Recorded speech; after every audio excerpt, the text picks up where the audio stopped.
So firstly, what I'm doing here is I'm putting a cut silicone inlay sheet into a silicone mould. Now I didn't have to cut it, I could have left it the whole sheet to be honest, but I wanted it to sit inside the mould relatively evenly, and if I hadn't cut it, it might have pulled up at one end where it was heavier.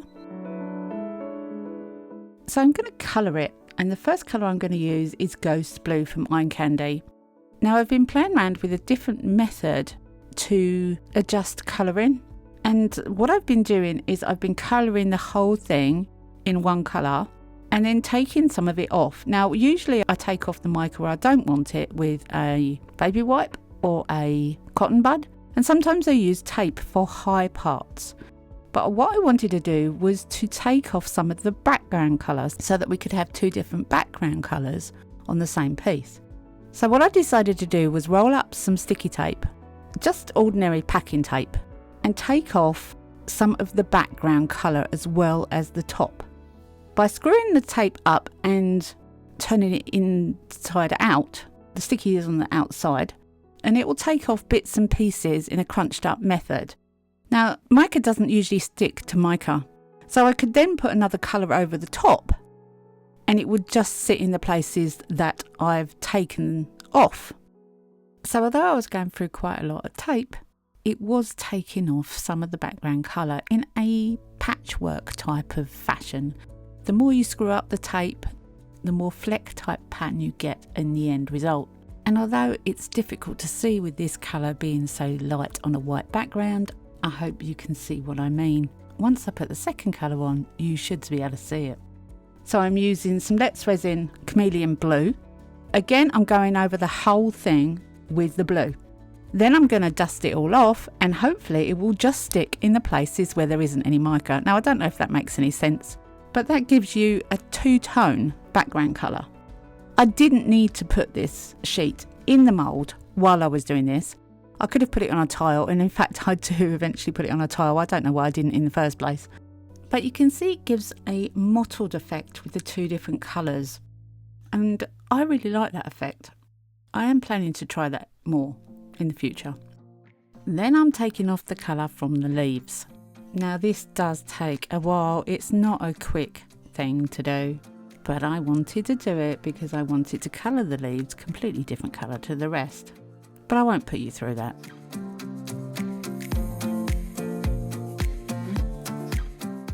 So once that's all done, you have a mottled background and clear, clean leaves. And now the leaves can be coloured in whatever colour I want to do. And I decided to use lots of different colours this time. You can definitely see the difference in the mottled colour though. I really like this effect. I will be doing it more. So the first one I'm going to use is Scarlet. This is from a company called Rolio, and it was purchased from Amazon in a box set, and that link will be in my Amazon storefront, which is down underneath the video, right at the bottom in the description box. I'm then using Coral Rose and then Tiger Orange, and they are all autumn type colours. Then Candy Yellow, and I thought they would be good for the little flowers. I wanted to keep this piece really light and airy, and then I used Double Peony. I wanted all the leaves to be blowing around. And then I used Mermaid's Tail. Now that is from a box set that I used a long time ago, and I will put the link for that in the description box below. Then we've got Borealis Pink. Strange colour for leaves, I know, but I liked it. But bright and colourful is what I was going for. And then we've got Carmine Red, again from the Alexis set. I know when you do things that are random, you sometimes put a pattern in it by mistake. I was trying really hard not to put any patterns in there. Purple Flame, I just wanted it bright and colourful. And then I went back and used the same colours again just to fill in the extra bits.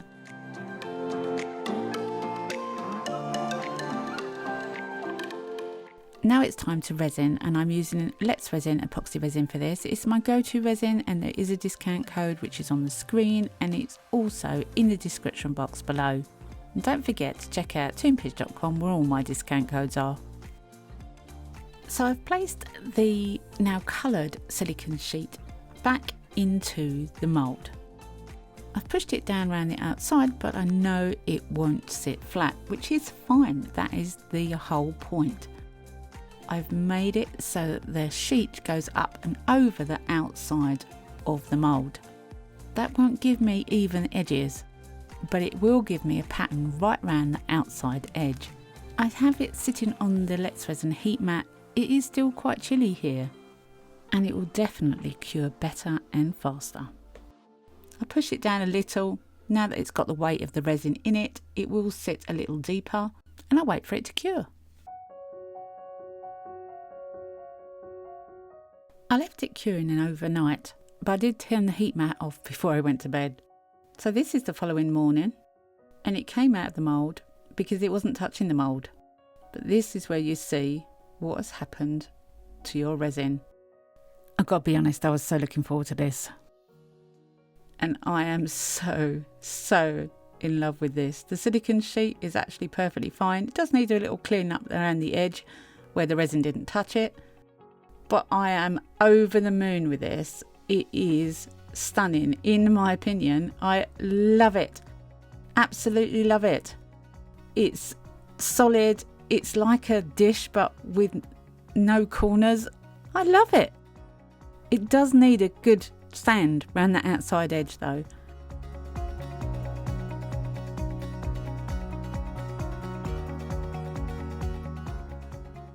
While I was at Mica Central, I met up with Emma, the tiny turner, an amazing turner and runs her own business, and she has just introduced her very own flakes and ethereal pigments and chameleon pigments, and she very kindly gave me some to try. So in this video I'm just going to try out the chameleon set. We have nether, which is an amazing colour, blue, but I have yet to try it.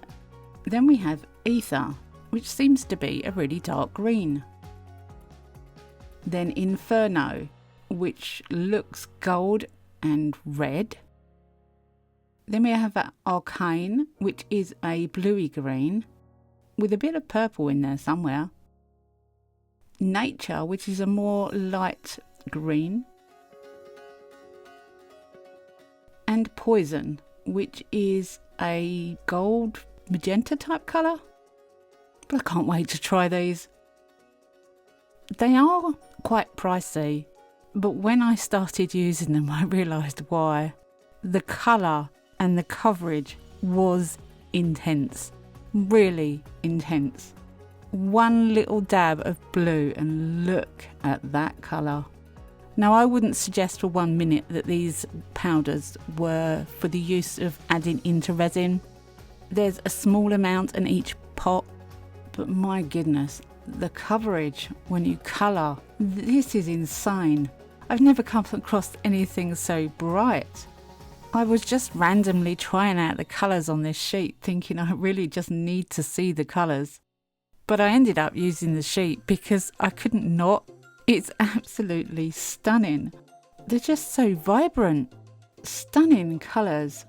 If you think that when you use chameleon pigments, you use black to push the colour out, this is being coloured on a white background. There's no black behind it to push the colours out. That's what the colours are. They are crazy, absolutely crazy bright. Wow, I was just blown away. What do you think? I just couldn't get my head around it. And look at the shine on them. They're shiny. I don't know what to say anymore. Wow. And look at that Inferno. What colour is that? Orange? Red? Gold? It's got everything in there, man.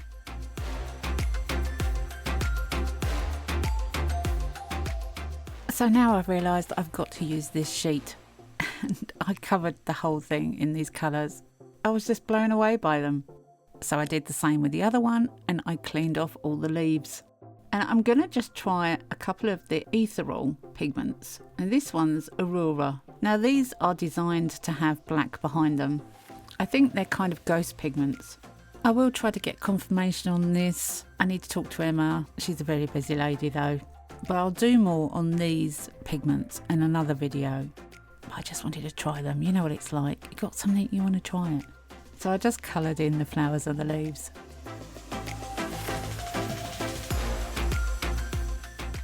So here it is, all coloured. Now it occurred to me when I made the first one, after demoulding it, of course it didn't actually need to go in a silicone mould at all. The silicone sheet is the bit that's touching the resin. As long as I only cover the silicone sheet, I can put it in any cup, plate I want to. So I rummaged through my cupboard and I found this very old dish.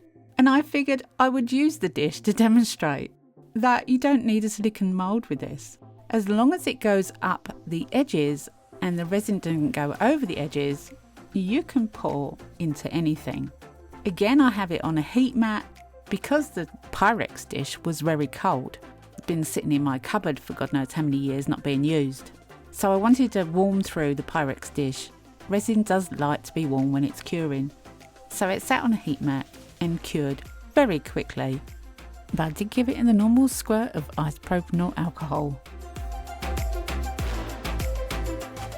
So the following morning I could take it out. Now it had gone over the edge slightly, just in one tiny spot over the edge of the sheet. So I grabbed a tool just to pull it away from the Pyrex dish so I didn't rip my silicone sheet. It was quite simple really. Resin doesn't like sticking to non-porous surfaces, and a Pyrex dish is definitely non-porous. If I'd have thought about it, I could have used a larger sheet, but I was only trying out the colours, so that's what I had. This is so exciting. Oh my word, look at this. This is just absolutely stunning, and it's just clear resin. Usually clear resin gives a really dull colour. This is just clear resin. It has got a black mat behind it, so I thought maybe that was giving a bit of a biased opinion. So I lifted it up to show you what it looks like through. It's just clear resin. The colours are amazing. But then I thought, you know what? What if it did have black behind it? Then what would it look like? I really needed to know. So after I sanded the edges down, I decided to cover it with masking tape. In order to cover the back in black, and it isn't flat and it doesn't have edges, was going to be a bit of an issue until I had a plan. Once I'd covered it all with masking tape, I cut round the edges to make sure I was absolutely tight up to the edge. Now the edges were not uniform, so I made sure that I went right up to the edge.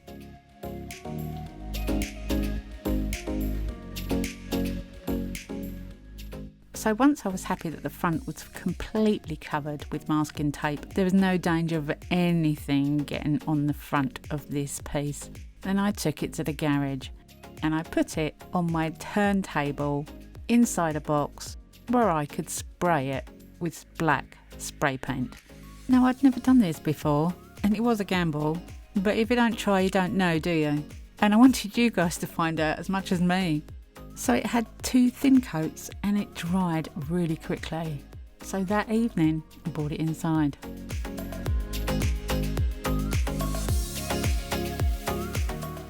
So this was about 9 o'clock at night. I'd been up since 5, I'd been at work all day, and I tried spraying it black in the evening. I could not wait till the morning to have a look at this. It was dry. It was so exciting. This is the most exciting time I've had unveiling a piece for a very long time. I was so looking forward to finding out what these colours look like. Wow. Look at that. It's just crazy. I don't know how to describe it. I was so thrilled. Absolutely thrilled with it. Let me show you what it looked like before it got sprayed with black. And I was blown away by the colours then. I may be going over the top here, but these colours, in my opinion, may be expensive, but my goodness, they're worth it. Sometimes quality you have to pay for. Thank you so much, Emma, for letting me try these colours. They are gorgeous. And then I thought, well, what about the other one that wasn't made with Emma's colours? What would that look like if I sprayed it black? So let's have a look. So I really liked the bright colours on the other one. It was subtle, it was calming, but I had to try it. Why wouldn't I? I don't know, it was eating me alive. I had to do it. And although the tape was getting on my nerves a little by this point, I was tired and I needed to sleep really, but I wanted to find out what it was like with the black background. And I think it's come out really, really nice. I'll just put up in the corner what it looked like before it was sprayed back. Which one do you prefer? Let me know in the comment section. I'd really be interested to find out your opinion. So apart from the colours, I really love this technique as well. And if you didn't know, I sell these inlay sheets on toonpish.com. I met a lot of people at Mica Central, and one of them was Tracy from Mini Scenes GB. She gave me a mould of a turtle, and I just had to try it with these colours. Look at these colours. This mould is gorgeous from Temu, by the way. Thank you, Tracy. But look at these colours. I'm blown away. I know this video has gone a bit all over the place, but at the end of the day, the technique with the sheet worked beautifully, and I'm so happy with those pieces. The colours from Emma were an added bonus because they are amazing. No other word for them really. I really hope you've enjoyed this one. Come back and see me next week because you never know what I'm going to be up to. I never know what I'm going to be up to. Have a great week. Happy crafting, and bye for now.